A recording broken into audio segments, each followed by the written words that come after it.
북한에서 목숨을 걸고 전해진 충격적인 진실을 공개합니다. 여러분의 구독과 좋아요가 침묵 속에 갇힌 수많은 우리 동포들에게 희망이 될 수 있습니다.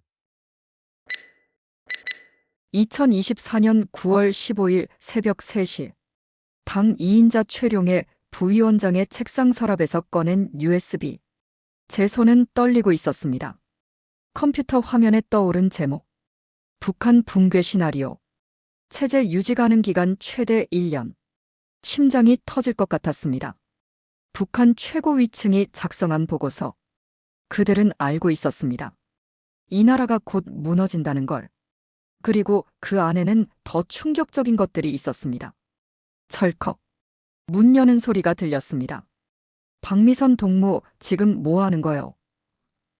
이제부터 제가 목격한 진실을 말하려 합니다. 북한이 왜 1년 안에 무너질 수밖에 없는지. 모든 것은 그날 밤 그 USB를 발견하면서 시작되었습니다. 2020년 여름이었습니다. 저는 21살 김일성 종합대학 경제학부를 졸업했습니다. 우리 집안은 소위 말하는 성분이 좋은 집안이었습니다.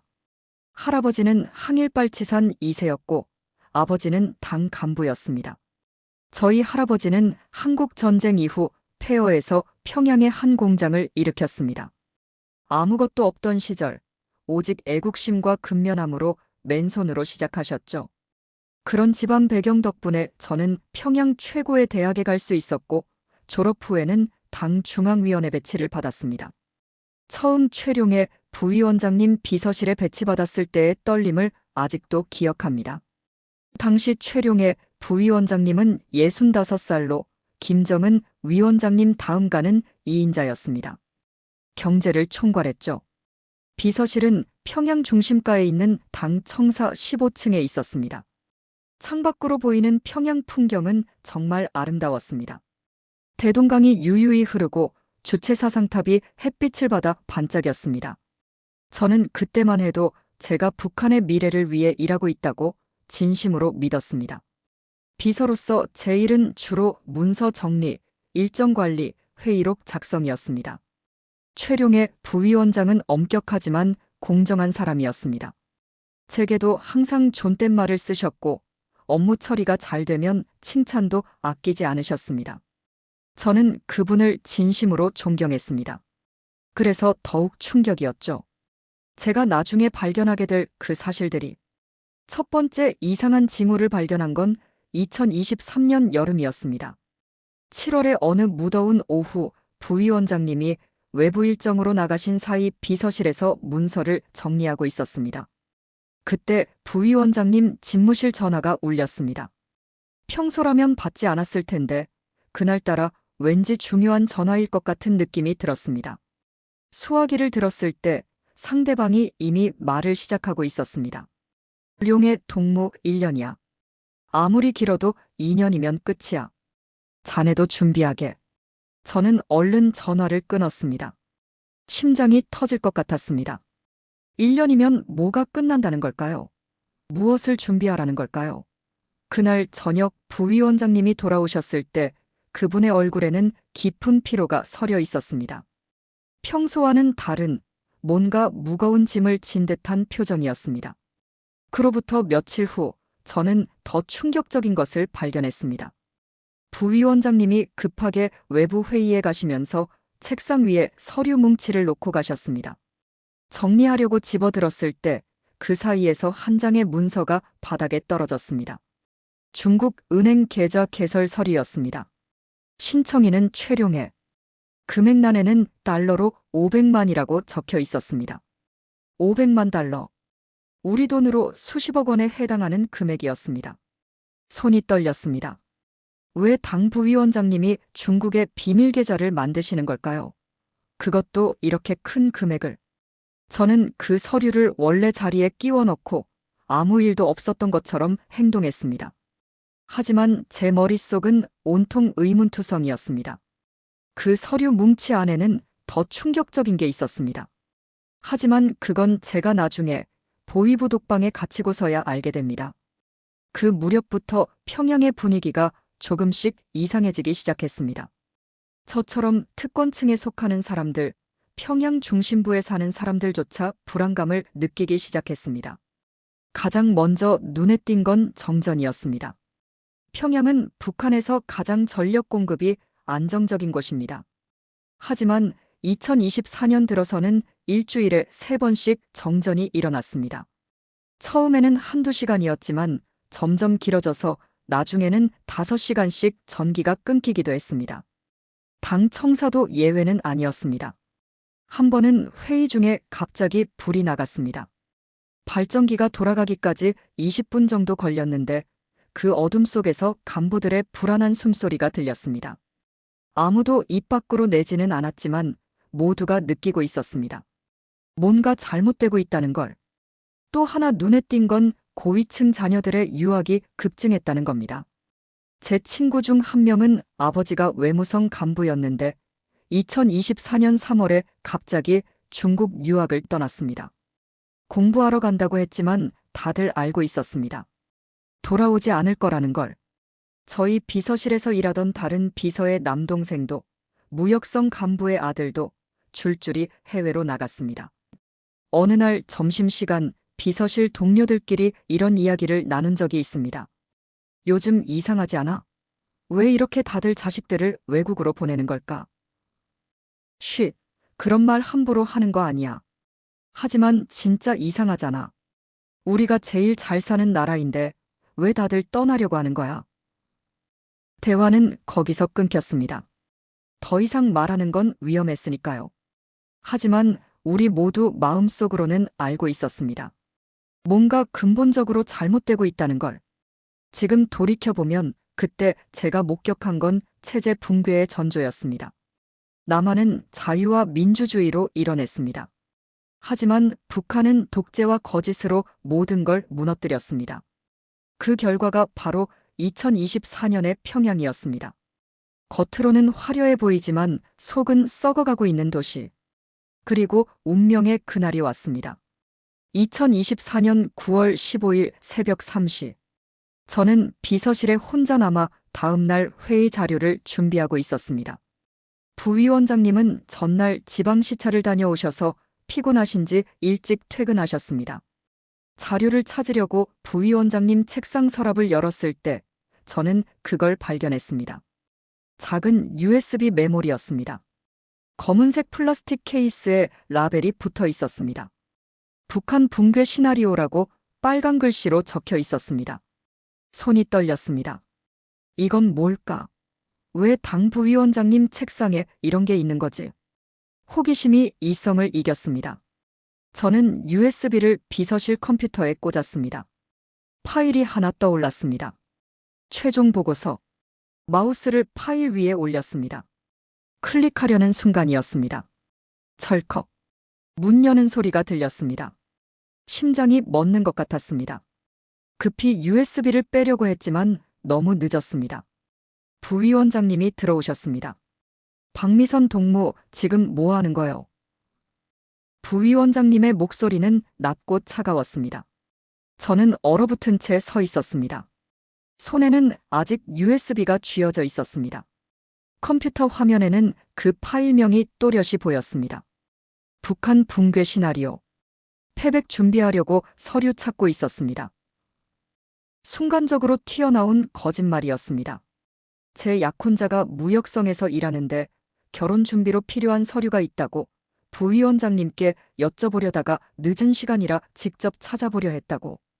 말도 안 되는 변명이었지만 달리 할 수 있는 게 없었습니다. 부위원장님은 제 얼굴을 한참 동안 말없이 바라보셨습니다. 그 시선이 제 영혼까지 꿰뚫는 것 같았습니다.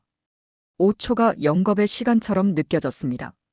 제 등에서는 땀이 흘러내렸습니다. 그래. 패백 준비. 부위원장님이 천천히 고개를 끄덕이셨습니다. 서류는 내일 인사과에 가서 받게. 이제 들어가서 쉬게. 늦었네. 예, 감사합니다. 저는 황급히 비서실을 나왔습니다. 복도를 걸어가는 동안 다리에 힘이 풀려 넘어질 뻔했습니다. 엘리베이터 안에서야 겨우 숨을 쉴 수 있었습니다. 하지만 안도하기엔 너무 이른 것 같았습니다. 부위원장님의 그 눈빛. 믿으신 걸까요? 아니면 의심하고 계신 걸까요? 그날 밤부터 모든 게 달라졌습니다. 미묘한 변화들이 하나둘씩 나타나기 시작했습니다. 부위원장님은 평소처럼 친절하셨지만 뭔가 거리감이 느껴졌습니다. 중요한 서류를 제게 맡기지 않으셨고 전화 통화를 할 때는 꼭 밖으로 나가셨습니다. 책상 서랍에는 이중 잠금 장치가 달렸습니다. 더 이상해진 건 주변 사람들의 행동이었습니다. 비서실 복도에 낯선 사람들이 자주 보였습니다. 평양말을 쓰지만 억양이 조금 달랐습니다. 함경도 사투리 같았습니다. 보위부 요원들이었습니다. 그들은 항상 짙은 회색이나 검은색 옷을 입고 다녔고 표정이 없었습니다. 9월 20일 함께 일하던 김성애 비서가 갑자기 사라졌습니다. 전날까지만 해도 멀쩡히 출근했는데 그 다음 날 아침부터 나오지 않았습니다. 비서실장에게 물어봤지만 집안 사정으로 휴가 중이라는 대답만 돌아왔습니다. 하지만 우리는 알고 있었습니다. 그런 식으로 사라진 사람은 돌아오지 않는다는 걸. 밤마다 잠을 이룰 수 없었습니다. 혹시 다음은 제 차례가 아닐까? USB를 본 걸 들킨 게 아닐까? 아침마다 출근할 때면 오늘 비서실에 보위부 사람들이 저를 기다리고 있는 건 아닐까 두려웠습니다. 그러던 어느 날 저는 결심했습니다. 그 USB의 내용을 반드시 확인해야 한다고. 뭐가 그렇게 중요한 정보이기에 당 2인자가 은밀하게 보관하고 있는지, 왜 제가 그걸 보려고 했을 때 그렇게 긴장하셨는지 알아야 했습니다. 기회는 10월 5일에 왔습니다. 부위원장님이 사흘 일정으로 함경북도 시차를 가셨습니다. 출장 첫날 밤 저는 비서실에 남았습니다. 11시가 넘어 모두가 퇴근한 후 저는 부위원장님 집무실 문을 열었습니다. 심장이 미친 듯이 뛰었습니다. 서랍에는 이중 잠금 장치가 있었지만 비상 열쇠가 어디 있는지 알고 있었습니다. 비서실 금고 안에 보관되어 있었죠. 손이 떨려서 열쇠를 넣는 데만 2분이 걸렸습니다. 마침내 서랍이 열렸고 USB가 거기 있었습니다. 저는 USB를 주머니에 넣고 집으로 향했습니다. 평양의 10월 밤은 쌀쌀했습니다. 거리는 어두웠고 가로등 불빛만이 간간히 길을 비췄습니다. 집에 도착할 때까지 계속 뒤를 돌아봤습니다. 누가 따라오는 것 같았습니다. 집에 도착해 컴퓨터를 켰습니다. USB를 꽂았습니다. 파일이 열렸습니다. 그리고 저는 충격에 빠졌습니다. 북한 경제 실태 보고서 극비. 첫 페이지부터 충격적이었습니다. 북한의 외화 보유고가 공식 발표에 20분의 1밖에 안 된다는 내용이었습니다. 우리가 경제가 성장하고 있다고 배웠던 모든 게 거짓이었습니다. 실제로는 2020년부터 매년 마이너스 성장을 기록하고 있었습니다. 두 번째 문서는 더 끔찍했습니다. 2024년 식량 현황 및 전망. 올해 식량 생산량이 목표의 60%밖에 안 된다는 내용이었습니다. 평양을 제외한 전국에서 아사자가 발생하고 있으며 추정 사망자 수가 수백 명에 달한다고 적혀 있었습니다. 저는 그 문장을 3번이나 다시 읽었습니다. 우리가 풍년이 들었다고 자축하는 동안 수백 명이 굶어 죽고 있었던 겁니다. 세 번째 문서에는 고위층 자녀 해외 이탈 현황이라는 제목이 붙어 있었습니다. 500명이 넘는 간부 자녀들이 2023년부터 2024년 사이에 중국, 러시아, 동남아시아로 나갔고 대부분 돌아오지 않았다고 적혀 있었습니다. 명단도 있었습니다. 제가 아는 사람들의 이름이 수십 개나 보였습니다. 네 번째 문서는 가장 위험한 내용이었습니다. 군부 내 불만 세력 분석. 인민군 내에서 김정은 위원장에 대한 불만이 고조되고 있다는 보고서였습니다. 특히 하급 장교들과 병사들 사이에서 왜 우리는 굶주리면서 핵무기를 만들어야 하는가라는 의문이 확산되고 있다고 했습니다. 불만 세력으로 분류된 장성들의 명단도 있었습니다. 무려 30명이 넘었습니다. 그리고 마지막 문서. 제목을 보는 순간 온몸이 얼어붙었습니다. 체제 붕괴 시나리오 및 확률 분석. 여러 시나리오가 나열되어 있었습니다. 군부 쿠데타, 민중 봉기, 경제 완전 붕괴, 김정은 건강 이상 등. 각 시나리오마다 발생 확률과 예상 시기가 적혀 있었습니다. 가장 충격적인 건 마지막 페이지였습니다. 종합 분석 결과 2026년 3월까지 대규모 민중 봉기 가능성 87%, 현 체제 유지 가능 기간 최대 1년. 저는 화면을 멍하니 바라봤습니다. 1년. 북한이 1년 안에 무너진다고. 이건 당 2인자가 보관하고 있던 보고서였습니다. 즉, 최고 위층은 이미 알고 있었던 겁니다. 체제가 곧 붕괴할 거라는 걸. 저는 USB를 복사했습니다.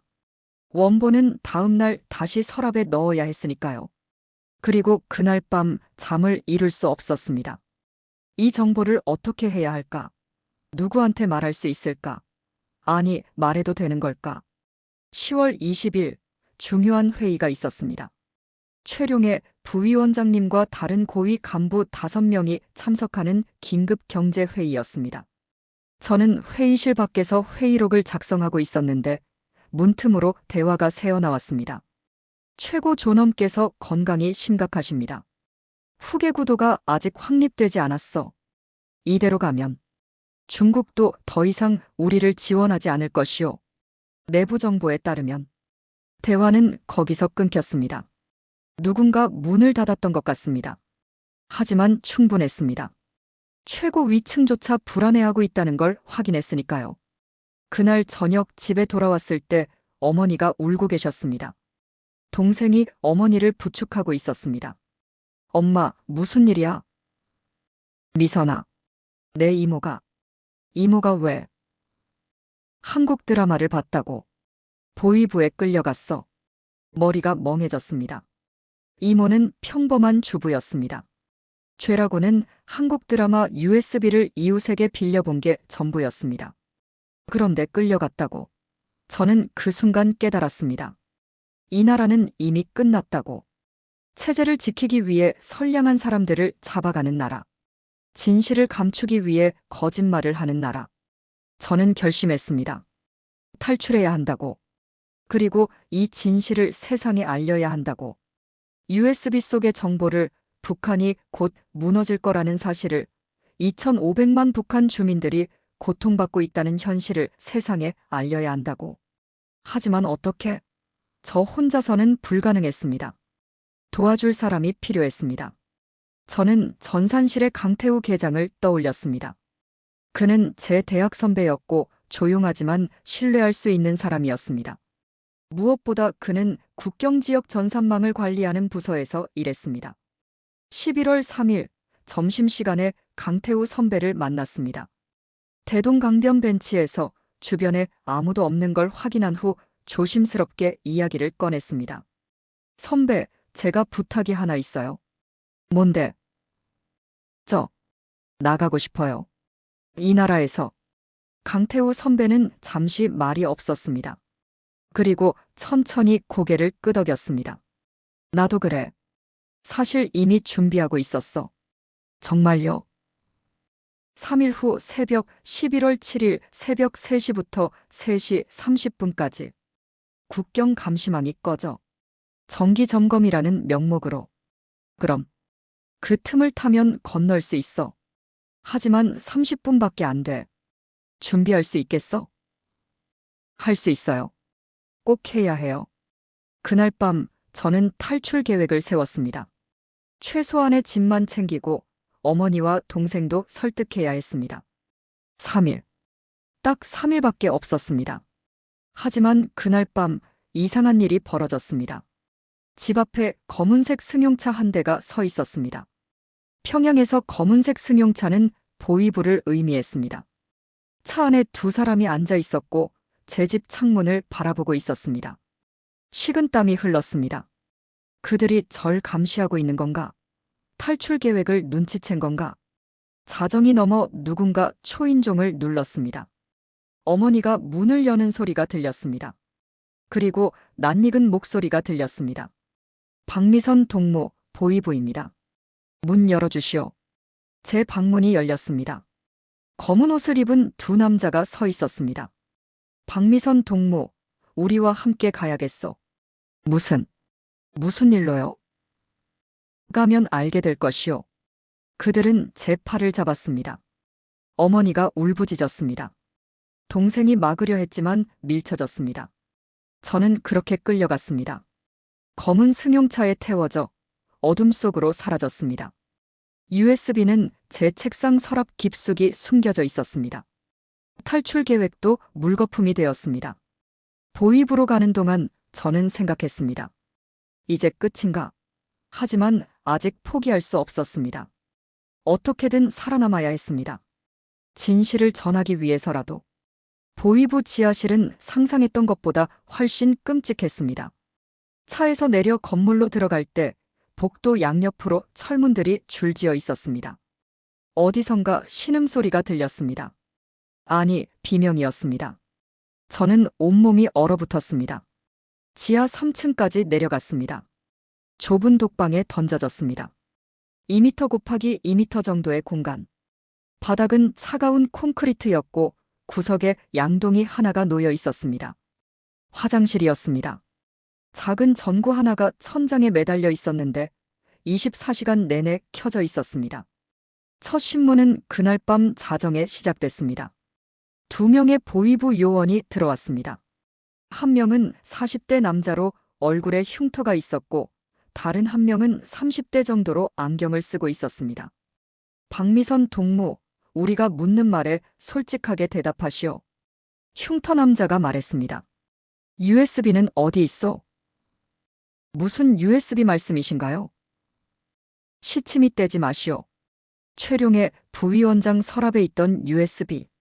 그걸 복사했지. 제 심장이 쿵쿵거렸습니다. 어떻게 알았을까? 누가 본 걸까? 저는 그런 거 모릅니다. 거짓말. 뺨을 맞았습니다. 귀에서 윙 소리가 났습니다. 마지막으로 묻겠소. USB는 어디 있어? 누구한테 보여줬어? 정말 모릅니다. 저는 그런 거 본 적도 없어요. 그날 밤 신문은 4시간 동안 계속됐습니다. 같은 질문을 수십 번 반복했습니다. 저는 계속 부인했습니다. 인정하는 순간 제 가족도 위험해질 것을 알았기 때문입니다. 이튿날은 더 심했습니다. 물고문을 당했습니다. 의자에 묶인 채로 얼굴에 물을 부었습니다. 숨을 쉴 수 없었습니다. 죽는 줄 알았습니다. 그들이 멈췄을 때 저는 바닥에 쓰러져 기침을 했습니다. 박미선 동무, 힘들게 하지 마시오. 그냥 인정하면 끝나는 일이오. 하지만 저는 알고 있었습니다. 인정한다고 끝나지 않는다는 걸. 오히려 시작일 뿐이라는 걸. 사흘째 되던 날 더 끔찍한 일이 벌어졌습니다. 신문실 문이 열리고 누군가 들어왔습니다. 어머니였습니다. 그리고 16살 제 동생도 함께였습니다. 엄마, 민수야, 미선아. 어머니가 울부짖으며 제게 달려오려 했지만 보이부 요원이 막았습니다. 박미선 동무 보시오.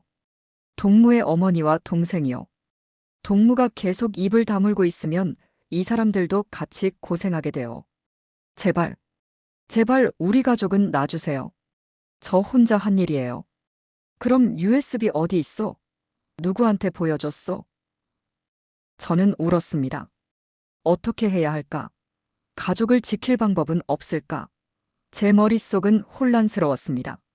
그때였습니다. 신문실 문이 다시 열렸습니다. 그리고 믿을 수 없는 사람이 들어왔습니다. 최룡의 부위원장님이었습니다. 여기까지 하시오. 보이부 요원들이 멈칫했습니다. 하지만 동무, 이자는 국가 기밀을. 내가 처리하겠소. 모두 나가시오. 보이부 요원들이 주저하다가 결국 나갔습니다. 어머니와 동생도 끌려나갔습니다. 방 안에는 저와 부위원장님만 남았습니다. 부위원장님은 제 옆에 의자를 가져다 앉으셨습니다. 그리고 조용히 말씀하셨습니다. 미선 동무, USB 내용 같지? 죄송합니다. 사과는 필요 없소. 대신 솔직하게 대답하시오. 누구한테 보여줬소? 아무한테도 안 보여줬습니다. 혼자만 봤어요. 부위원장님은 한참 동안 제 얼굴을 바라보셨습니다. 그리고 놀라운 말을 하셨습니다. 나를 믿을 수 있겠소? 예. 나도 탈출하려 하오. 이 나라에서 함께 가지 않겠소? 저는 귀를 의심했습니다. 당 2인자가 최룡의 부위원장님이 탈출을 하신다고 저와 함께? 왜 저를 데려가시려는 겁니까? 동무가 USB 내용을 봤으니 진실을 알고 있지 않소.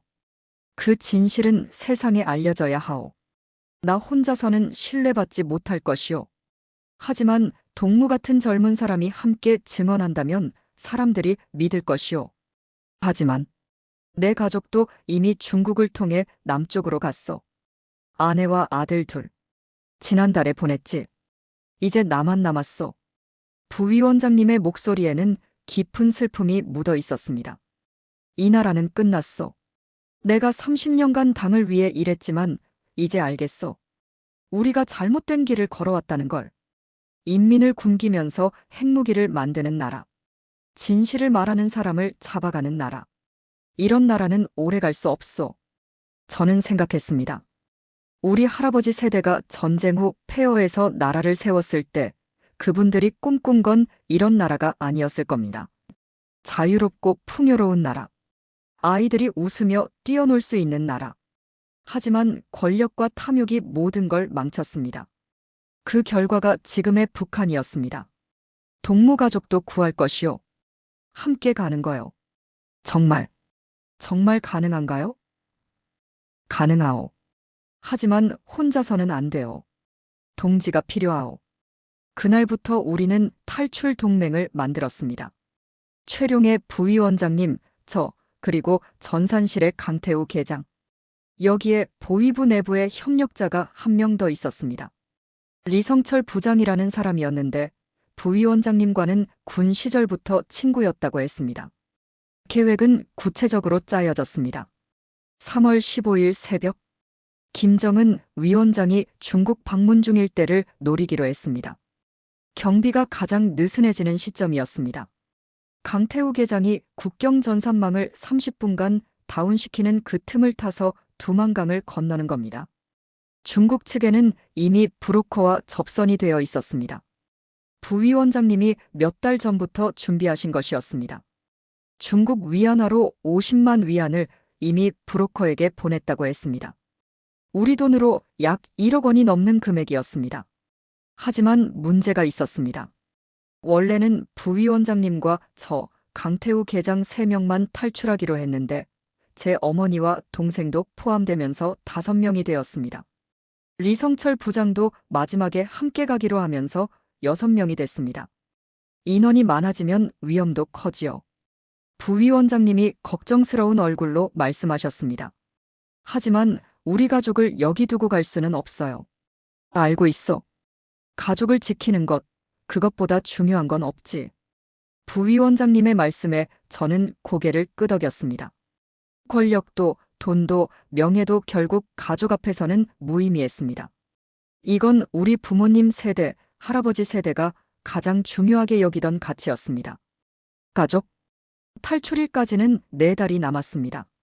그 사이 우리는 철저히 준비했습니다. 30일 전 위조 신분증이 만들어졌습니다. 리성철 부장이 보위부 내부에서 빼돌린 것이었습니다. 함경북도 주민 신분증으로 우리 6명 모두의 것이었습니다. 20일 전 부위원장님이 중국 위안화를 추가로 확보하셨습니다. 50만 위안을 더 모았다고 했습니다. 어떻게 그렇게 많은 돈을 모으셨는지 여쭤봤지만 그냥 웃으시며 오랫동안 준비했어라고만 하셨습니다. 그런데 10일 전 이상한 일이 벌어졌습니다. 비서실에 새로운 보위부 요원이 배치됐습니다. 최민혁이라는 이름의 30대 남자였습니다. 그는 항상 저를 관찰하는 것 같았습니다. 복도에서 마주칠 때마다 묘한 미소를 지었습니다. 최민혁 동무를 조심하시오. 부위원장님이 조용히 경고하셨습니다. 저 사람 뭔가 알고 있는 것 같소. 설마. 확실하지는 않지만 보위부 내에 우리를 의심하는 세력이 있어. 리성철 부장이 확인 중이요. 5일 전 강태우 계장이 긴급히 연락을 해왔습니다. 전산망 다운 시간이 30분에서 20분으로 줄어들었다고 했습니다. 정기 점검 시간이 단축된 겁니다. 20분이면 가능할까요? 빡빡하지만 가능하오. 하지만 지체할 시간이 전혀 없어. 3일 전 최민혁이 부위원장님 집무실에 들어왔습니다. 저도 그 자리에 있었습니다. 부위원장 동무, 보고 드릴 게 있습니다. 무엇이요? 최근 당 간부 중 탈북 시도자가 급증하고 있습니다. 보위부에서는 고위 간부들의 동선을 특별 감시하기로 했습니다. 최민혁이 부위원장님을 똑바로 쳐다보며 말했습니다. 그 시선에는 의심이 가득했습니다. 그렇죠? 나도 감시 대상이요? 아닙니다. 하지만 조심하시는 게 좋을 것 같습니다. 최민혁이 나간 후 부위원장님과 저는 말없이 서로를 바라봤습니다. 1일 전 3월 14일. 내일 새벽이면 탈출입니다. 저는 집에서 어머니와 동생에게 준비시켰습니다. 최소한의 짐만 챙기라고 했습니다. 현금, 신분증, 두꺼운 옷. 그게 전부였습니다. 미선아, 정말 괜찮겠니? 어머니가 불안한 얼굴로 물으셨습니다. 엄마, 우리 여기 있으면 죽어요. 알잖아요. 이모도 잡혀갔고, 우리도 언젠가. 알아. 어머니가 우셨습니다. 동생 민수는 겁에 질린 얼굴이었지만 고개를 끄덕였습니다. 밤 11시 약속한 집결지로 향했습니다. 평양 외곽에 버려진 공장이었습니다. 하나둘씩 모이기 시작했습니다. 부위원장님, 리성철 부장, 강태우 계장, 그리고 저희 가족 3명, 6명 모두 모였습니다. 새벽 2시, 출발 시간이었습니다. 부위원장님이 준비한 승합차 2대에 나눠 탔습니다. 국경까지는 4시간 거리였습니다. 새벽 6시가 되기 전에 도착해야 했습니다. 차가 출발했습니다. 평양을 벗어나 어둠 속으로 들어갔습니다. 창밖으로 보이는 풍경이 점점 황량해졌습니다. 거리에 불빛이 사라지고 깜깜한 들판만 펼쳐졌습니다. 새벽 3시, 함경북도에 진입했습니다. 강태우 계장이 긴장한 얼굴로 말했습니다. 저기, 이상합니다. 뭐가? 전산망이 아직 안 꺼졌어요. 2시 50분에 꺼졌어야 하는데. 뭐? 부위원장님이 급히 무전기를 꺼내셨습니다. 협력자에게 연락을 시도했지만 응답이 없었습니다. 이건 뭔가 잘못됐어. 그때였습니다. 뒤에서 헤드라이트 불빛이 보였습니다. 한 대가 아니었습니다. 2대, 3대. 빠른 속도로 우리를 추격하고 있었습니다. 추격조요. 리성철 부장이 외쳤습니다. 더 빨리. 차가 속도를 높였습니다. 하지만 뒤따라오는 차들도 점점 가까워졌습니다. 저는 뒤를 돌아봤습니다. 검은색 지프 3대가 우리를 쫓고 있었습니다. 보위부 차량이었습니다. 강태우는 어디 있어? 부위원장님이 소리쳤습니다. 그제야 우리는 깨달았습니다. 강태우 계장이 없다는 걸. 그는 집결지에 나타나지 않았습니다. 약속 시간이 되어도 연락이 없었습니다. 우리는 그가 늦는 거라고 생각했습니다. 설마 강태우가? 제가 떨리는 목소리로 물었습니다. 배신자가 있어? 우리 중에. 부위원장님의 얼굴이 굳어졌습니다. 하지만 이미 돌이킬 수 없었습니다. 우리는 이미 국경을 향해 달리고 있었습니다. 뒤에서는 추격 차량의 헤드라이트가 점점 가까워지고 있었습니다. 좌회전. 부위원장님이 소리쳤습니다. 차가 급커브를 돌았습니다. 저와 어머니, 동생이 한쪽으로 쏠렸습니다. 뒤에서 총소리가 들렸습니다. 창문에 총알이 박혔습니다. 엎드려. 우리는 모두 차 바닥에 엎드렸습니다. 부위원장님이 운전대를 잡고 산길로 들어섰습니다. 비포장도로였습니다. 차가 심하게 흔들렸습니다. 부위원장 동무, 운전 실력이 대단하시오. 리성철 부장이 외쳤습니다. 군대 시절 수송부대에 있었소.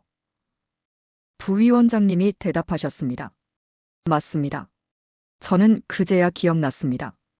부위원장님이 젊은 시절 인민군에서 복무하실 때 차량 운전병이었다는 걸. 그때의 실력이 지금 우리를 살리고 있었습니다. 산길을 20분쯤 달렸을까요? 추격 차량과의 거리가 조금 벌어졌습니다. 하지만 완전히 따돌리지는 못했습니다. 계속해서 뒤를 쫓아오고 있었습니다. 국경까지 얼마나 남았소? 15km쯤 됩니다.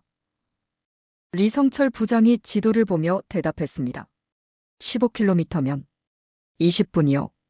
버틸 수 있어? 버텨야죠. 새벽 4시. 하늘이 조금씩 밝아오기 시작했습니다. 저 멀리 두만강이 보였습니다. 3월 초의 두만강은 아직 일부가 얼어 있었습니다. 하지만 완전히 얼지는 않았습니다. 위험했습니다. 차를 강가에 세웠습니다. 모두 내렸습니다. 강 건너편이 중국이었습니다. 하지만 그 사이에 위험한 강물이 흐르고 있었습니다. 브로커는 어디 있어? 부위원장님이 강 건너편을 살폈습니다. 아무도 보이지 않았습니다. 이상하오. 분명 4시에 여기서 만나기로 했는데. 그때 뒤에서 엔진 소리가 들렸습니다. 추격 차량이 도착한 겁니다. 세대의 지프에서 보위부 요원들이 내렸습니다. 대여섯 명쯤 되는 것 같았습니다. 저기 있다. 쏴. 총소리가 울렸습니다. 우리는 강가로 뛰어내렸습니다. 얼음과 물이 섞인 강 위로. 첫 발을 내딛는 순간 얼음이 삐걱거렸습니다. 조심해서 걸어. 부위원장님이 앞장서서 한 발 한 발 조심스럽게 걸었습니다. 우리도 그 뒤를 따랐습니다. 어머니가 제 손을 꽉 잡았습니다. 동생 민수는 온몸을 떨고 있었습니다.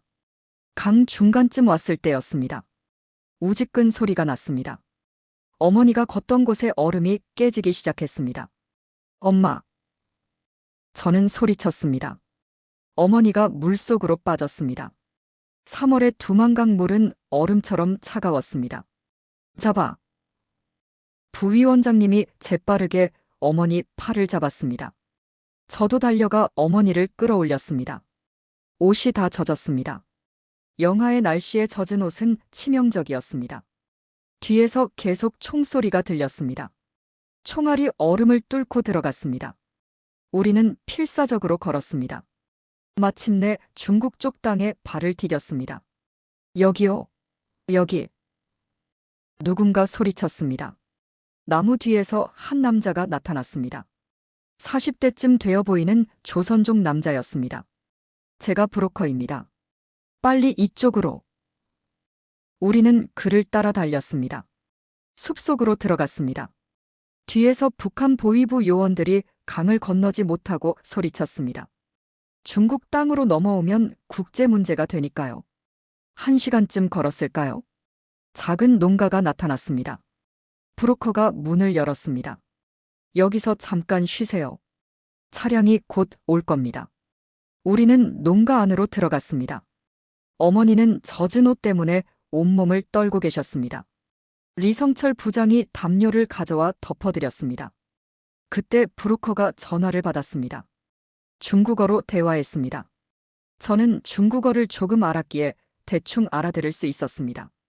네, 6명 다 있습니다. 네, 지금 여기. 알겠습니다. 브로커가 전화를 끊었습니다. 그리고 우리를 돌아보며 이상한 미소를 지었습니다. 차량이 곧 올 겁니다. 조금만 기다리세요. 뭔가 이상했습니다. 그 미소가 왠지 불길했습니다. 부위원장님도 느끼신 것 같았습니다. 조심스럽게 브로커에게 다가갔습니다. 우리가 약속한 돈 다 받으셨죠? 네, 물론입니다.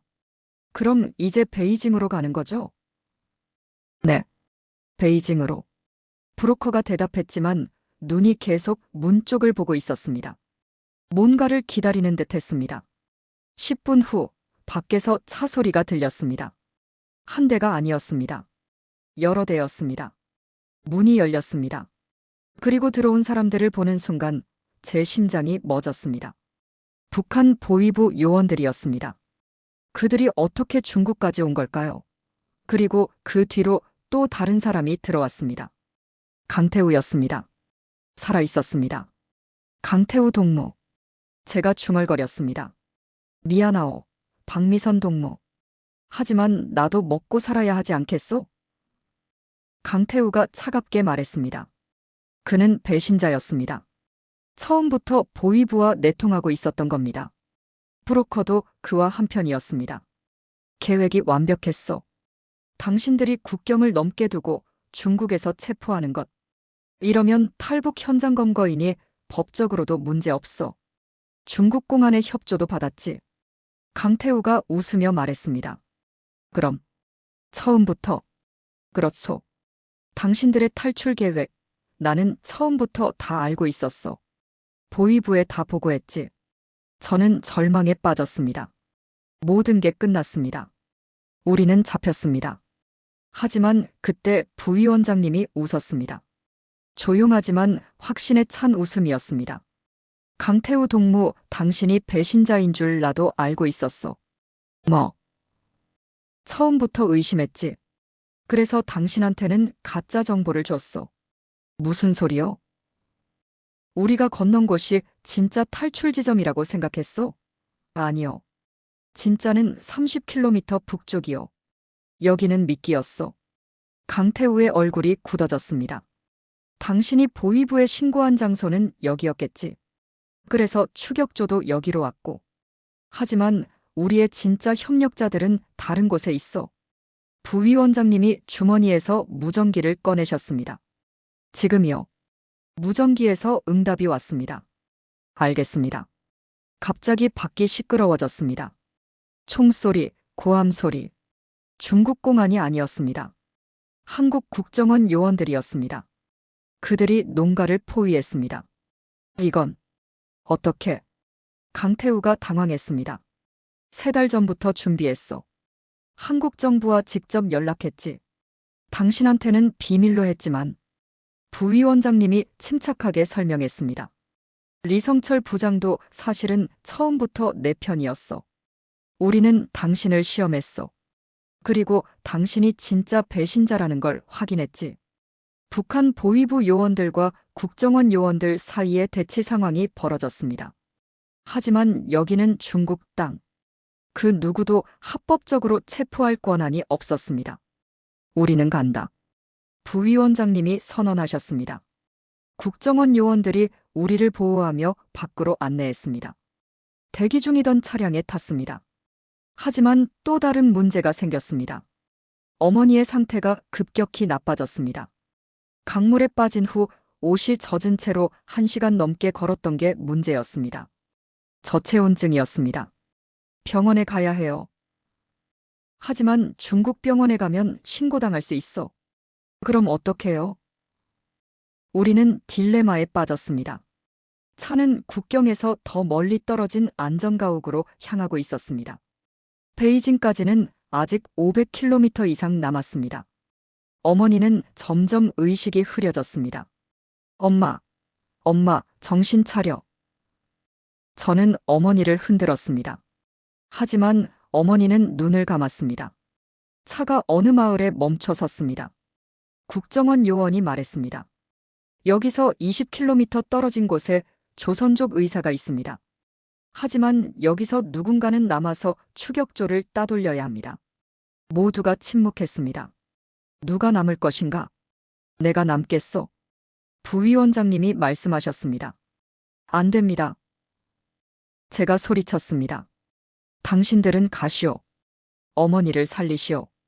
나는 추격조를 다른 방향으로 유인하겠소. 하지만 걱정 마시오. 나도 오래 이 일을 해왔소. 살아남는 법을 아오. 부위원장님이 제 손을 잡았습니다. USB를 남쪽에 전해주시오. 그게 내 가족을 지키는 길이오. 내 아내와 아들들이 해외에 있어. 이 진실이 알려져야 그들이 안전하오. 부위원장님, 그리고 박미선 동무. 부탁이요. 북한 인민들에게 진실을 알려주시오.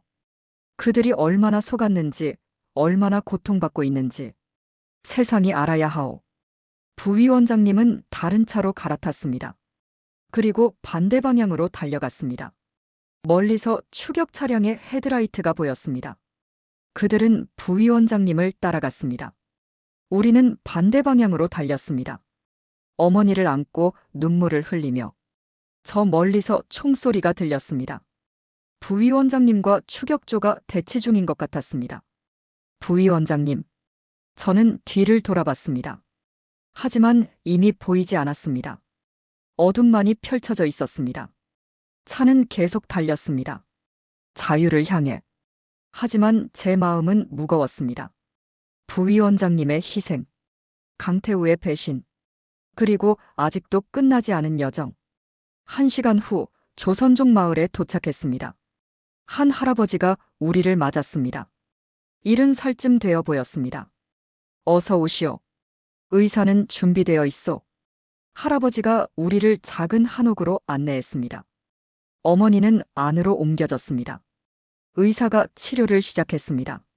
저는 마루에 주저앉아 울었습니다. 모든 게 악몽 같았습니다. 우리는 살았습니다. 하지만 부위원장님은, 그분은 살아계실까요? 동생 민수가 제 옆에 앉아 함께 울었습니다. 리성철 부장도 고개를 숙이고 있었습니다. 우리는 살아남았습니다. 하지만 대가가 컸습니다. 그리고 여정은 아직 끝나지 않았습니다. 우리는 아직 한국에 도착하지 못했습니다. 중국에서 베이징까지, 그리고 한국 대사관까지 아직도 위험천만한 길이 남아 있었습니다. 사흘이 지났습니다. 어머니는 조선족 의사의 치료로 천천히 회복하고 계셨습니다. 저체온증은 심각했지만 다행히 생명에는 지장이 없었습니다. 하지만 제 마음은 여전히 무거웠습니다. 최룡의 부위원장님 소식이 없었습니다. 부위원장님은 어떻게 되신 건가요? 저는 국정원 요원에게 물었습니다. 확인 중입니다. 하지만 요원은 말을 흐렸습니다. 저는 알 수 있었습니다. 좋지 않다는 걸. 나흘째 되던 날 소식이 왔습니다. 부위원장님은 추격조와 교전 끝에 총상을 입고 중국 공안에 체포되었다고 했습니다. 지금은 북한으로 송환되는 것을 막기 위해 한국 정부가 중국 정부와 협상 중이라고 했습니다. 송환되면 어떻게 되는 건가요? 공개 처형될 가능성이 높습니다. 그 말을 듣는 순간 눈물이 쏟아졌습니다. 부위원장님은 우리를 살리기 위해 자신을 희생하셨습니다. 권력도 지위도 모두 버리시고 진정한 희생정신이 바로 이런 거였습니다. 자신의 안전보다 다른 사람의 생명을 먼저 생각하는 것. 조선족 할아버지가 우리를 돌봐주셨습니다. 박성철 할아버지라고 하셨습니다. 72살이셨습니다. 나도 옛날에 북에서 왔어. 1990년대 고난의 행군 때 할아버지가 저녁 식사를 준비하시며 말씀하셨습니다. 당시에 얼마나 굶주렸는지. 나무 껍질도 먹고 풀도 먹었어. 결국 아내와 함께 두만강을 건넜지. 자유를 찾아서. 지금은 어떻게 지내세요? 여기서 작은 농사 짓고 살고 있어. 가난하지만 자유로우니 행복하오. 북에 있었으면 진작 굶어 죽었을 거요. 할아버지의 이야기를 들으며 저는 생각했습니다. 자유가 얼마나 소중한지. 배고파도 자유롭게 말할 수 있고 가난해도 원하는 곳으로 갈 수 있는 것. 그게 진짜 행복이었습니다. 닷새째 되던 날 밤 저는 USB를 다시 열어봤습니다. 할아버지 집 오래된 컴퓨터였지만 작동했습니다. 이전에 봤던 파일들 외에 추가 파일들이 더 있었습니다. 처음엔 못 봤던 것들이었습니다. 김정은 건강기록 최고 기밀. 파일을 열자 충격적인 내용이 나왔습니다. 김정은 위원장의 건강 상태가 심각했습니다. 당뇨병, 고혈압, 심장질환. 의료진의 소견에 따르면 추정 여명이 5년 이내였습니다. 그것도 적절한 치료를 받았을 때의 이야기였습니다. 후계 구도 분석. 김정은의 건강이 악화되면서 후계 문제가 불거지고 있었습니다. 여동생 김여정과 고모부 파벌 사이에 권력 투쟁이 벌어지고 있었습니다. 당 내부는 이미 둘로 쪼개져 있었습니다. 2024년 군부 동향. 군부 내에서도 불만이 고조되고 있었습니다. 병사들의 식량 배급이 줄어들고 장교들의 월급도 제때 나오지 않았습니다. 일부 부대에서는 탈영이 급증하고 있었습니다. 2024년 상반기에만 3,000명이 넘는 병사가 탈영했다고 기록되어 있었습니다. 중국의 북한 포기 문서. 가장 충격적인 건 이 문서였습니다. 중국 공산당 내부 문서가 유출된 것이었습니다. 중국은 더 이상 북한을 지원하지 않기로 결정했습니다. 경제적 부담이 너무 크고 북한이 중국 말을 듣지 않기 때문이었습니다. 대신 북한이 붕괴할 경우를 대비한 시나리오를 준비하고 있었습니다. 그리고 마지막 파일. 체제 붕괴 확률 업데이트 2024년 3월. 종합 분석 2026년 여름. 대규모 민중 봉기 발생 가능성 92%. 김정은 사망 또는 건강 악화로 인한 권력 공백 시 즉각 붕괴 예상. 현 체제 유지 가능 기간 최대 8개월. 8개월. 1년도 아니었습니다.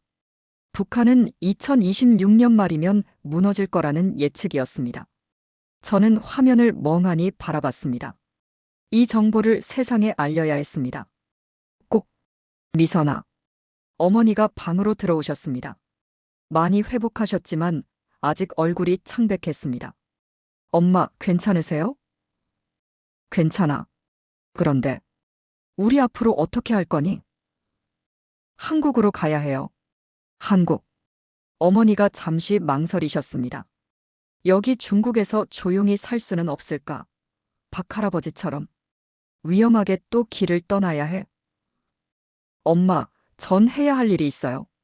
저는 USB를 들어보였습니다. 이 안에 진실이 담겨 있어요. 북한이 곧 무너진다는 증거가. 최룡의 부위원장님이 목숨 걸고 지키려 한 정보가. 이걸 세상에 알려야 해요. 부위원장님의 희생을 헛되게 할 수 없어요. 어머니는 한참을 제 얼굴을 바라보셨습니다. 그리고 천천히 고개를 끄덕이셨습니다. 내 할아버지, 그러니까 내 아버지 말이야. 한국 전쟁 때 인민군으로 싸우셨어. 하지만 전쟁이 끝나고 나서 자주 말씀하셨지. 우리가 뭘 위해 싸웠는지 모르겠다고. 인민을 위한다면서 왜 인민이 굶주리는지 모르겠다고. 어머니가 눈물을 닦으셨습니다. 내 할아버지는 진실을 말하지 못하고 돌아가셨어. 하지만 너는 다르구나. 너는 진실을 말할 수 있어. 그럼 가자. 한국으로. 동생 민수도 동의했습니다. 누나, 나도 자유로운 곳에서 살고 싶어. 공부도 하고 친구들도 마음껏 사귀고. 정의를 위해 싸우는 것. 진실을 밝히는 것. 그것이 우리 조상들이 후세에 물려주고 싶었던 유산이었습니다. 우리는 결심했습니다. 한국으로 가기로. 일주일 후, 우리는 다시 길을 떠났습니다. 베이징까지는 기차로 24시간이 걸렸습니다. 국정원 요원이 조선족 신분증을 위조해 주었습니다. 우리는 조선족 가족으로 위장했습니다. 기차 안은 사람들로 북적였습니다. 중국인들, 조선족들, 외국인들. 모두 자유롭게 이동하고 있었습니다. 저는 창밖을 바라봤습니다. 스쳐 지나가는 풍경들. 도시, 농촌, 산, 강. 자유의 땅이었습니다. 12시간쯤 지났을 때 중국 공안이 검문을 시작했습니다. 객차를 돌아다니며 신분증을 확인했습니다. 제 심장이 빨리 뛰었습니다. 신분증 보여주세요. 공안이 저희 자리에 왔습니다. 저는 떨리는 손으로 신분증을 내밀었습니다. 위조 신분증이었습니다. 들키면 끝이었습니다. 공안이 신분증을 들여다봤습니다. 한참 동안. 너무 오래 보는 것 같았습니다. 어디 가세요? 베이징이요. 친척 만나러 가요. 어머니가 자연스럽게 대답하셨습니다. 조선족 억양으로. 그래요. 좋은 여행 되세요. 공안이 신분증을 돌려주고 지나갔습니다. 저는 한숨을 내쉬었습니다. 살았습니다. 24시간 후 베이징역에 도착했습니다. 거대한 도시였습니다. 사람들이 넘쳐났습니다. 고층 빌딩들이 하늘을 찌를 듯 솟아 있었습니다. 평양보다 훨씬 컸습니다. 국정원 요원이 우리를 한국대사관 근처 안전가옥으로 안내했습니다. 작은 아파트였습니다. 내일 아침 6시 대사관으로 들어갈 겁니다. 준비하세요. 하지만 그날 밤 문제가 생겼습니다. 국정원 요원이 긴급히 연락을 해왔습니다. 대사관 정문에 중국 공안이 배치됐습니다. 북한 요청으로 탈북자 색출 중입니다. 그럼 어떻게 해요? 다른 방법을 찾아야 합니다. 후문이나 다른 진입로를. 저는 창밖을 내다봤습니다. 멀리 한국 대사관 건물이 보였습니다. 저기만 들어가면 안전한데. 하지만 중국 공안이 지키고 있었습니다. 다음 날 아침, 우리는 대사관 주변을 정찰했습니다. 정문은 공안 2명이 지키고 있었습니다. 후문도 마찬가지였습니다. 방법이 없었습니다. 어떡하죠? 저는 절망에 빠졌습니다. 여기까지 왔는데 이렇게 포기할 수는 없었습니다. 그때였습니다. 대사관 맞은편 카페에서 낯익은 얼굴이 보였습니다. 제 심장이 멎었습니다. 강태우였습니다. 배신자 강태우가 여기에 왜? 강태우가 저를 봤습니다. 그리고 손짓을 했습니다. 이리 오라고. 저 사람. 강태우잖아. 리성철 부장이 놀라며 말했습니다. 가면 안 돼요. 저 사람 배신자예요. 하지만 강태우는 계속 손짓을 했습니다. 그리고 입모양으로 말했습니다. 믿으시오. 믿을 수 있을까요? 한번 배신한 사람을 또 믿을 수 있을까요? 하지만 달리 방법이 없었습니다. 저는 결단을 내렸습니다. 가봐요. 미선아. 어머니가 막으셨지만 저는 카페로 걸어갔습니다. 리성철 부장이 제 뒤를 따라왔습니다. 만일을 대비해서였습니다. 카페 안으로 들어갔습니다. 강태우가 구석자리에 앉아 있었습니다. 저는 그의 맞은편에 앉았습니다. 박미선 동무. 무슨 짓이에요? 왜 배신했어요? 강태우가 씁쓸하게 웃었습니다. 배신? 나는 배신하지 않았어. 뭐라고요? 다 각본이었어.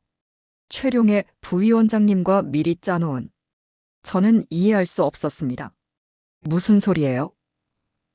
부위원장님은 보위부에 진짜 배신자가 있다는 걸 알고 계셨어. 그래서 나한테 배신자 역할을 맡기셨어. 진짜 배신자를 속이기 위해서. 진짜 배신자. 최민혁이요. 비서실의 새로운 보위부 요원. 그가 진짜 배신자였어. 강태우가 설명했습니다. 모든 것이 부위원장님의 계획이었다고. 강태우를 배신자처럼 보이게 해서 최민혁을 속이고 진짜 탈출로는 따로 준비했다고. 국경에서의 교전도 계획의 일부였다고. 그럼 부위원장님은? 살아계시오. 중국 공안에 잡혔지만 한국 정부가 협상해서 곧 석방될 거요. 나도 그걸 돕기 위해 여기 온 거요. 정말, 정말이에요? 이제 대사관으로 들어가야 하오. 내가 안내하겠소. 후문으로 들어가는 비밀 통로가 있어. 저는 믿을 수 없었습니다. 강태우는 배신자가 아니었습니다. 오히려 우리를 도우려고 한 거였습니다. 하지만 어떻게 믿어요? 이걸 보시오. 강태우가 편지 한 통을 꺼냈습니다. 최룡의 부위원장님의 친필이었습니다. 미선 동무께 강태우를 믿으시오. 그는 우리 편이요. 부디 무사히 남쪽에 도착하시오. 그리고 진실을 전하시오. 최룡의 눈물이 났습니다. 부위원장님은 살아계셨습니다. 그리고 우리를 위해 끝까지 길을 열어주고 계셨습니다. 감사합니다. 가시오. 지금. 강태우가 우리를 이끌고 대사관 뒤편으로 갔습니다. 작은 골목이 있었고 골목 끝에 작은 문이 있었습니다. 대사관 후문이었습니다. 여기서부터는 내가 갈 수 없어. 행운을 빌어. 선배도. 안 가세요? 나는 아직 할 일이 남았어. 부위원장님을 구출하는 것.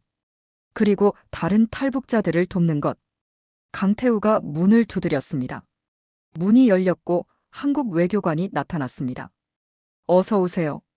기다리고 있었습니다. 우리는 문 안으로 들어갔습니다. 한국 대사관, 대한민국의 땅, 안전한 곳, 자유의 땅. 뒤돌아보니 강태우가 손을 흔들고 있었습니다. 저도 손을 흔들었습니다.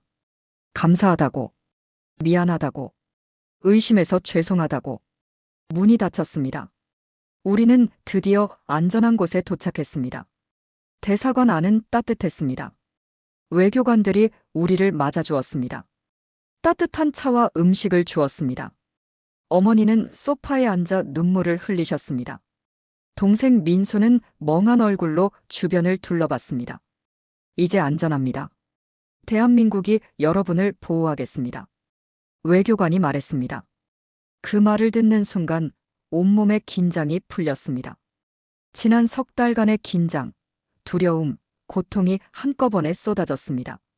저는 그 자리에서 울음을 터뜨렸습니다. USB를 전달해야 합니다. 한참을 울고 나서 저는 외교관에게 USB를 건넸습니다. 이 안에 북한 체제 붕괴에 대한 모든 정보가 담겨 있습니다. 최룡해 부위원장님이 목숨 걸고 지키려 한 정보입니다. 외교관이 USB를 받아들었습니다. 잘 전달하겠습니다. 정부에 즉시 보고하겠습니다. 이틀 후 우리는 베이징 공항에서 비행기를 탔습니다. 대한민국행 비행기.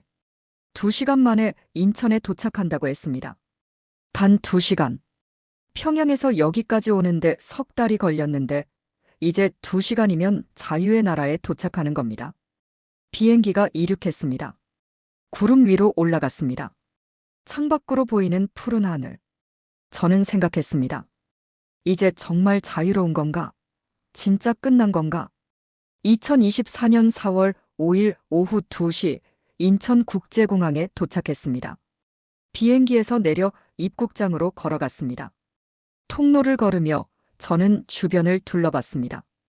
깨끗한 공항, 밝은 조명, 자유롭게 걸어다니는 사람들. 이곳이 대한민국이었습니다. 입국장을 나서자 환영하는 사람들이 있었습니다. 통일부 직원들이었습니다. 환영합니다. 대한민국에 오신 것을. 그 말을 듣는 순간 저는 무릎이 꺾였습니다. 조국. 진짜 조국의 땅을 밟았습니다. 우리 할아버지 세대가 피와 땀으로 일구어낸 이 나라. 자유와 번영의 나라. 눈물이 멈추지 않았습니다. 어머니도 울고 계셨습니다. 우리가 정말 한국에 온 거니? 네, 엄마. 우리 해냈어요. 공항에서 차를 타고 하나원으로 향했습니다. 탈북민들이 적응 교육을 받는 곳이라고 했습니다. 차창 밖으로 보이는 풍경에 저는 압도되었습니다. 고층 빌딩들, 넓은 도로, 수많은 자동차들. 평양과는 차원이 달랐습니다. 하나원에서의 3달은 제 인생을 바꿔놓았습니다. 한국 사회에 대해 배웠습니다. 민주주의, 자유, 인권, 시장경제. 북한에서는 금기어였던 단어들이 여기서는 당연한 것이었습니다. 경제학을 공부하기로 했습니다. 북한 경제를 연구하는 학자가 되고 싶었습니다. 왜 북한이 실패했는지, 어떻게 하면 통일 후 북한 주민들을 도울 수 있는지 연구하고 싶었습니다. 하나원 교육 중 한 선생님이 말씀하셨습니다. 여러분의 할아버지, 할머니 세대가 전쟁의 폐허에서 한강의 기적을 이뤘습니다. 아무것도 없었습니다. 하지만 근면과 절약, 교육열과 희생정신으로 이 나라를 세계 10위권 경제 강국으로 만들었습니다. 여러분도 할 수 있습니다. 새로운 삶을 시작할 수 있습니다. 그 말이 제 가슴에 와닿았습니다. 그렇습니다. 우리 할아버지 세대가 이룬 기적. 그 정신을 이어받아 우리도 북한 주민들에게 희망을 줄 수 있을 것입니다. 2024년 7월 하나원 교육을 마치고 나왔습니다. 서울의 작은 방을 얻었습니다. 정부 지원금으로 대학교 입학 준비를 시작했습니다. 그해 겨울 북한에서 이상한 조짐들이 나타나기 시작했습니다. 고위 간부들의 탈북이 급증했습니다. 2024년 한 해 동안만 50명이 넘는 고위 간부가 탈북했습니다. 전례 없는 일이었습니다. 식량 위기도 심화되었습니다. 국제구호단체들의 보고에 따르면 북한 인구의 40%가 영양실조 상태였습니다. 아사자가 속출했습니다. 군부 내에서도 불만이 터져나왔습니다. 일부 부대에서 소규모 반란이 일어났다는 소식도 들렸습니다. 김정은 정권은 이를 강력히 진압했지만 불만의 불씨는 꺼지지 않았습니다. 2025년 현재 USB 속 예측들이 하나씩 현실이 되고 있습니다. 북한은 정말로 무너지고 있습니다. 저는 지금 대학교 1학년입니다. 경제학을 전공하고 있습니다. 북한 경제를 연구하면서 통일을 준비하고 있습니다. 언젠가 북한이 자유로워지면 제가 그들을 도울 수 있을 거라 믿습니다. 지난주 서울의 한 노인복지관에서 강연을 했습니다. 70대 어르신들 앞에서 제 이야기를 들려드렸습니다. 강연이 끝나고 한 할아버지가 제게 다가오셨습니다. 젊은이, 고생 많았네. 우리 세대가 이룬 이 나라 자랑스럽게 생각하네. 할아버지, 감사합니다. 할아버지 세대가 만들어주신 이 자유와 번영, 저희가 북한에도 전하겠습니다. 그래, 통일이 되면 좋겠네. 내가 살아있을 때 될 겁니다. 반드시. 강연장을 나서며 저는 생각했습니다. 이 나라를 만든 분들, 전쟁의 폐허에서 아무것도 없는 상태에서 오직 근면과 절약, 희생정신으로 기적을 이뤄낸 분들, 그분들의 가치가 통일 한국의 초석이 될 것입니다. 북한 주민들도 같은 민족입니다. 같은 피가 흐르고 같은 언어를 쓰고 같은 역사를 가진 사람들입니다. 그들도 자유를 누릴 권리가 있습니다. 그들도 행복할 권리가 있습니다. 오늘도 저는 도서관에서 공부합니다. 경제학 책을 읽고 통일 정책을 연구합니다. 어머니는 한국 생활에 적응하셨고 동생 민수는 고등학교에 다니고 있습니다. 리성철 부장은 탈북민 지원 단체를 만들어 활동하고 계십니다. 우리는 각자의 자리에서 그날을 준비하고 있습니다. 자유로운 한반도를 꿈꾸며 며칠 전 강태우 선배에게서 연락이 왔습니다. 중국에서 아직도 탈북자들을 돕고 있다고 했습니다. 지난 1년간 100명이 넘는 탈북민을 한국으로 보냈다고 했습니다. 미선아, 곧 큰 변화가 올 거야. 북한에. 준비해. 알고 있어요, 선배. 준비하고 있어요. 2026년 봄 평양에서 만나자. 자유로운 평양에서. 네, 꼭 만나요. 전화를 끊고 저는 창밖을 바라봤습니다. 서울의 야경이 펼쳐져 있었습니다. 수많은 불빛들. 자유의 불빛들. 북한도 곧 이렇게 될 것입니다. 어둠이 아닌 빛으로, 독재가 아닌 자유로, 거짓이 아닌 진실로 가득한 땅. 그날이 올 때까지 저는 멈추지 않을 것입니다. 공부하고 준비하고 세상에 진실을 알릴 것입니다. 북한이 1년 안에 무너질 것이라는 예측. 그것은 단순한 예측이 아닙니다. 현실이 되고 있습니다. 그리고 그 너머에는 희망이 있습니다. 2,500만 북한 주민들의 자유.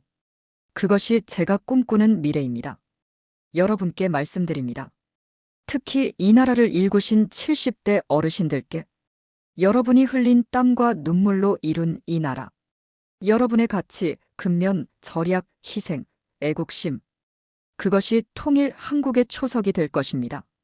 여러분이 만든 기적을 우리가 북한에도 전하겠습니다. 2026년 자유로운 평양에서 만납시다.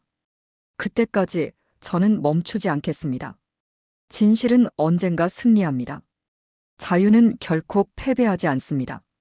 북한의 봄은 반드시 옵니다. 우리 함께 그날을 맞이합시다. 감사합니다. 끝까지 들어주신 따뜻한 마음을 가진 여러분이야말로 진정한 애국자입니다. 이 이야기가 더 많은 사람들에게 전해질 수 있도록 구독으로 동참해주세요. 우리가 반드시 알아야 할 이야기들을 또 소개하겠습니다.